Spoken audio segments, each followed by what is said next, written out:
शिवछत्रपतींचा सेवक तेजोमय रुद्र मुंबई का अगला मेयर कौन बनेगा, इस पर सस्पेंस बरकरार है और कहा जा रहा है कि ये सस्पेंस जनवरी के आखिर तक बना रहेगा।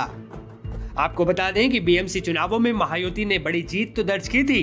इस जीत के साथ ही बीजेपी ने बीएमसी में पिछले करीब 3 दशक से सत्ता में रही उद्धव ठाकरे की शिवसेना को बेदखल भी कर दिया। लेकिन अब मेयर के पद पर कंफ्यूजन दिख रही है। बीजेपी ने बीएमसी में 89 सीटों पर जीत दर्ज की, जबकि उद्धव गुट की शिवसेना ने 65 वार्ड पर कब्जा किया। एकनाथ शिंदे के नेतृत्व वाली शिवसेना ने 29 वार्ड पर जीत दर्ज की, जो महायुति का हिस्सा ही है। वहीं कांग्रेस ने 24 वार्डों में जीतकर अपनी मौजूदगी दर्ज कराई। अजदुद्दीन ओवैसी की एआईएमआईएम को 8, मनसे को 6, एनसीपी को 3, समाजवादी पार्टी को 2 और एनसीपी शरद पवार को 1 वार्ड मिला। सूत्रों के मुताबिक अब महायुति महापौर बनाने की प्रक्रिया में जुटी है।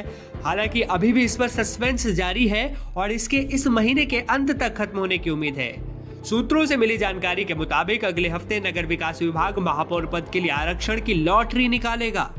इस प्रक्रिया के पूरे होने के ठीक 10 दिन बाद महापौर का चुनाव संपन्न कराया जाएगा। इस देरी के कारण अब ये स्पष्ट है कि जनवरी महीने के आखिरी दिनों में ही मुंबई को अपना नया मेयर मिलेगा। अब सवाल है कि क्या होता है ये लॉटरी सिस्टम। सबसे पहले नगर विकास विभाग की तरफ से लॉटरी के जरिए ये तय किया जाता है कि महापौर का पद किस वर्ग, जैसे सामान्य, महिला, पिछड़ा वर्ग आदि, किसके लिए आरक्षित होगा। इसके बाद योग्य उम्मीदवार अपना नामांकन दाखिल करते हैं। बीएमसी के निर्वाचित पार्षद एक विशेष सभा में मतदान करते हैं। जिस उम्मीदवार को सदन में बहुमत यानी कुल पार्षदों का आधा से ज्यादा प्राप्त होता है, उसे महापौर चुना जाता है, यानी मेयर। अगर किसी दल को स्पष्ट बहुमत ना हो तो गठबंधन की भूमिका महत्वपूर्ण हो जाती है। वर्तमान राजनीतिक समीकरणों और बीएमसी चुनाव के नतीजों के बीच मेयर पद को लेकर दिख रही खींचतान में टूट या दलबदल की संभावना से इनकार नहीं किया जा सकता। महाराष्ट्र की महायुति सरकार के अंदर चल रही हलचल के बीच एकनाथ शिंदे की शिवसेना ने बीएमसी के मेयर को लेकर अहम संकेत दिया। पार्टी के सूत्रों के अनुसार मुख्यमंत्री देवेंद्र फडणवीस अभी स्विट्जरलैंड के दावोस में वर्ल्ड इकोनॉमिक फोरम की बैठक में शामिल होने गए हैं। उनके वापस लौटने के बाद ही कोई बड़ा फैसला होगा। ऐसे में मुंबई में नवनिर्वाचित नगर सेवकों को फिलहाल संगठनात्मक और विकास कार्यों पर फोकस करने का निर्देश है। एकनाथ शिंदे गुट के सभी कॉर्पोरेटर्स को होटल में भी रखा गया है, मतलब खेला भी हो सकता है, ऐसा डर है।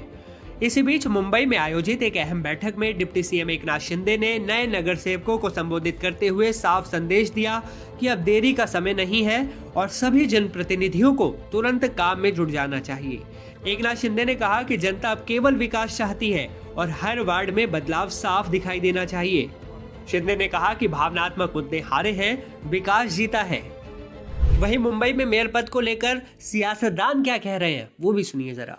हाँ, तो अभी मेयर के बारे में अभी ऐसा है कि जो 2-3 पार्टी एक साथ जब रहती है उसमें ज्यादा सीट जिनकी होती है उनका मेयर होता है।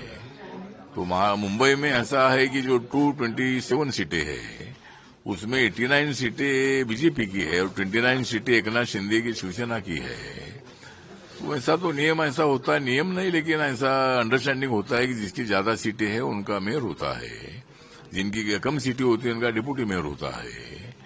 जिस तरह पहले अनेक सालों से चलता रहा है कि बीजेपी और शिवसेना एक साथ रही, पहले उद्धव ठाकरे और बीजेपी, तो ज्यादा सीटें शिवसेना की रहती थी तो शिवसेना का मेयर होता था और डिप्टी मेयर शिवसेना का होता था, डिप्टी मेयर बीजेपी का होता था। अभी बीजेपी की सीटें ज्यादा आ गई है तो बीजेपी का मेयर होना चाहिए, लेकिन बात ये सही है कि एकनाथ शिंदे की शिवसेना के कारपोरेटर का सपोर्ट मिलने के बजाय मेयर नहीं बन सकता है। तो माननीय देवेंद्र फडणवीस जी दावोस गए हैं, वो अभी आने के बाद एक देवेंद्र फडणवीस और एकनाथ शिंदे एक साथ बैठेंगे। जरूर उनकी मांग, उनको मांग करने का अधिकार है, लेकिन इसमें से मार्ग निकलेगा और यूनियन मसली वहां का मेयर महायुति का बनेगा, ऐसा हमको पूरा विश्वास है।